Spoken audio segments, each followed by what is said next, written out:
नमस्कार मित्रों, मैं हिंदी साहित्य सागर के YouTube चैनल पर आप सबका एक बार फिर से स्वागत करती हूँ। जैसा कि पिछले वीडियो में हमने आदिकाल को पढ़ा था, आदिकाल में पूर्व पीठिका हम लोग कर चुके थे और उसमें जो है महत्वपूर्ण तथ्य को भी देखे थे। और आज इस वीडियो में हम इसके आगे का पढ़ेंगे।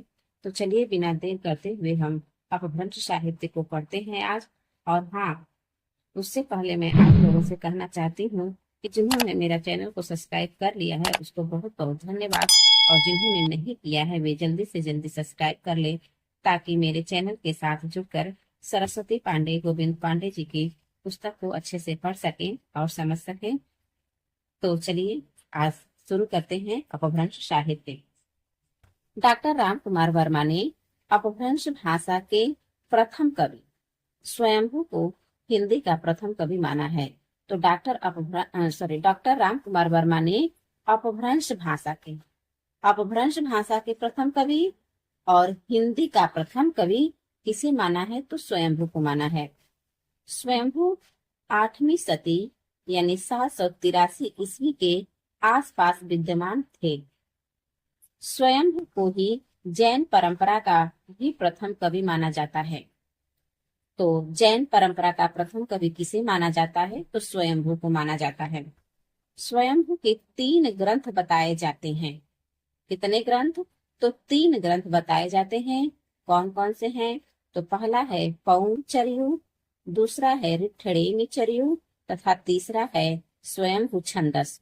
इनकी एक और रचना मिलता है हरिवंश पुराण, जो कि सरस्वती पांडे की बुक में नहीं है, लेकिन मैं इसको नोट की हूँ, तो थोड़ा सा ध्यान दीजिएगा इसको भी। आगे है कि स्वयंभू को अपभ्रंश भाषा का वाल्मीकि तथा व्यास कहा जाता है। अपभ्रंश भाषा का वाल्मीकि तथा व्यास किसे कहेंगे? तो स्वयंभू को। स्वयंभू ने अपनी भाषा को देसी भाषा कहा है। स्वयंभू के पौंचर्यु को उसके पुत्र त्रिभुवन ने पूरा किया था। तो जो स्वयंभू का रचना है पौंचर्यु, वो अधूरा ग्रंथ था और उसको पूरा किया है उनके पुत्र त्रिभुवन ने। आगे है कि पौंचर्यु में राम का चरित्र विस्तार से वर्णित है, इसीलिए जो है स्वयंभू को वाल्मीकि कहा जाता है अपभ्रंश का, क्योंकि राम के चरित्र पर आधारित पौम रचना किए हैं, इसीलिए। आगे है कि शिव सिंह सेंगर ने अपने ग्रंथ शिव सिंह सरोज में किसी पुरानी अनुश्रुति के आधार पर 7वीं शताब्दी के पुष्य या पुंड कवि को हिंदी का प्रथम कवि माना है।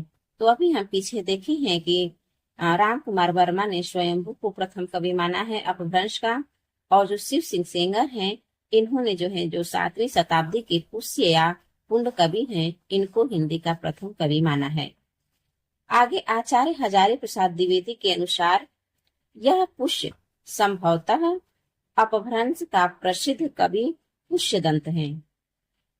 आचार्य हजारी प्रसाद द्विवेदी कह रहे हैं कि यह जो पुष्य है संभवतः अपभ्रंश का प्रसिद्ध कवि पुष्यदंत है, जिसका आविर्भाव 9वीं सदी में हुआ। सर्वमान्य धारणा है कि पुष्यदंत का आविर्भाव 972 ईस्वी यानी कि 10वीं सदी में हुआ। पुष्यदंत की प्रमुख रचनाएं हैं। पहला है 63 महापुरुष गुणालंकार, दूसरा है रय कुमार चरियु तथा तीसरा है जसहर चरियु। तो पुष्यदंत की प्रमुख 3 रचनाएं हैं, जिनमें से पहला है 63 महापुरुष गुणालंकार, दूसरा है रय कुमार चरियु तथा तीसरा है जसहर चरियु। आगे है पुष्यदंत के 63 महापुरुष गुणालंकार को ही महापुराण नाम से जाना जाता है। ठीक है, तो महापुराण नाम से किसे जाना जाता है? तो पुष्यदंत का जो रचना है 63 महापुरुष गुणालंकार, उसी को महापुराण के नाम से जाना जाता है। आगे है कि महापुराण में 63 महापुरुषों का जीवन चरित्र वर्णित है। कितने महापुरुषों का जीवन चरित्र वर्णित है? तो 63। पुष्यदंत ने अपने चरित्र काव्यों में चौपाई छंद का प्रयोग किया है। किस छंद का? तो चौपाई प्रयोग किया है। पुष्यदंत ने साहित्य की रचना विशुद्ध धार्मिक भाव से किया है।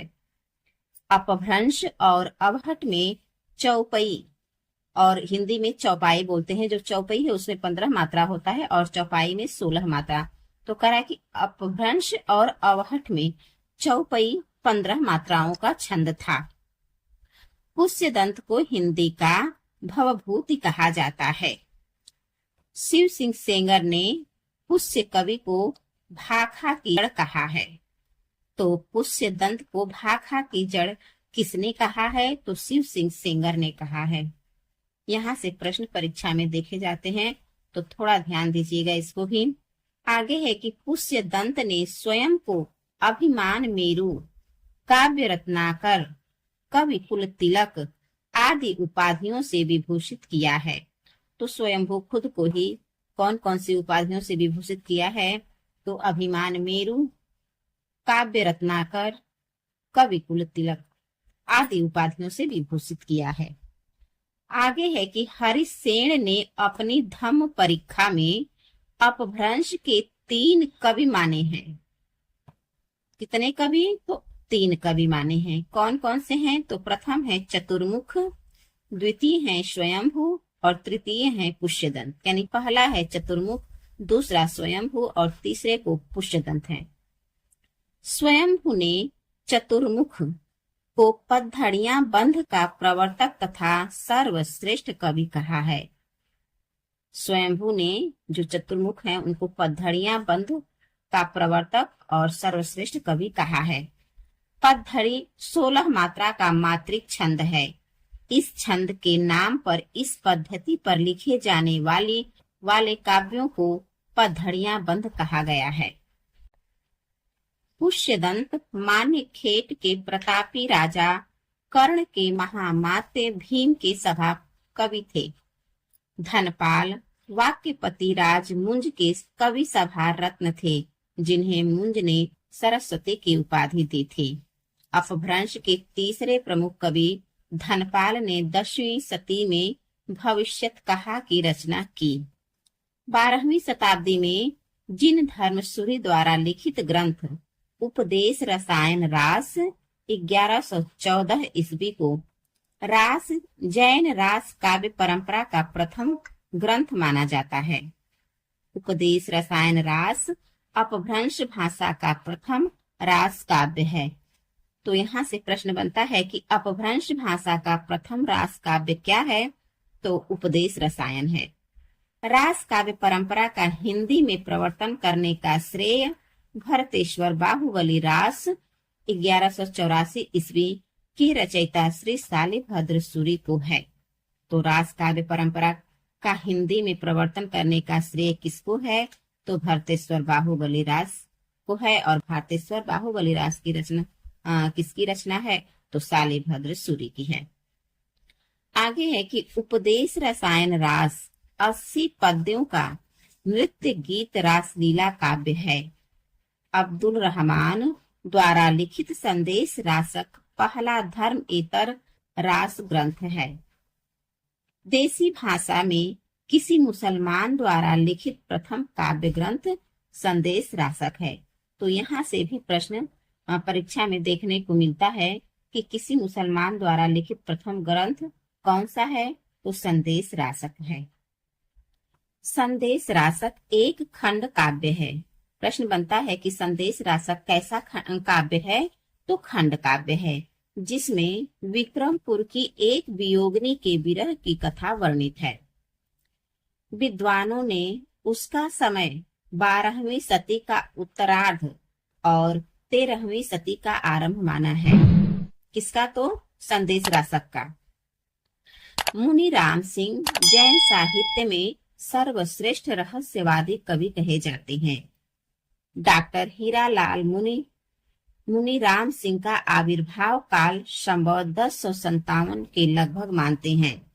तो जो डॉक्टर हीरालाल हैं, इन्होंने मुनि राम सिंह का आविर्भाव संभवत 1057 के लगभग मानते हैं। मुनि राम सिंह ने पाहुड़ दोहा की रचना की है। पाहुड़ दोहा का शाब्दिक अर्थ होता है दोहों का उपहार। दोहों का उपहार। अपभ्रंश भाषा में दोहा काव्य का आरंभ 6ठी शताब्दी के कवि जो इंदु से माना जाता है? यही प्रश्न यूपी टीजीटी 2021 में पूछा था कि दोहा काव्य का आरंभ किस कवि से माना जाता है? तो 6ठी शताब्दी के जो इंदु से। जो इंदु ने 2 पुस्तकों की रचना की है। कितने? तो 2 पुस्तकों की रचना की है जो इंदु ने। पहला है परमात्म प्रकाश और दूसरा है योगसार। आगे हैं जॉर्ज ग्रियर्सन। तो जॉर्ज ग्रियर्सन ने आदिकाल के अंतर्गत 9 कवियों को शामिल किया है। अभी हम लोग पीछे देखे थे कि हजारी प्रसाद द्विवेदी जी ने भी 9 कवियों को शामिल किया है और यहाँ ग्रियर्सन भी 9 कवियों को शामिल किया है। कौन कौन से हैं? तो पुष्य कवि हैं, हुमान सिंह हैं, केदार हैं, कुमार पाल, अनन्य दास, चंद्र, जगनिक, सारंगधर एवं जोधराज हैं। आज के लिए बस इतना ही और इसके आगे का हम लोग कल की वीडियो में देखेंगे। और आप लोगों को हमारी वीडियो कैसी लगी कमेंट करके जरूर बताइएगा। तब तक के लिए धन्यवाद। जय हिंद, जय भारत।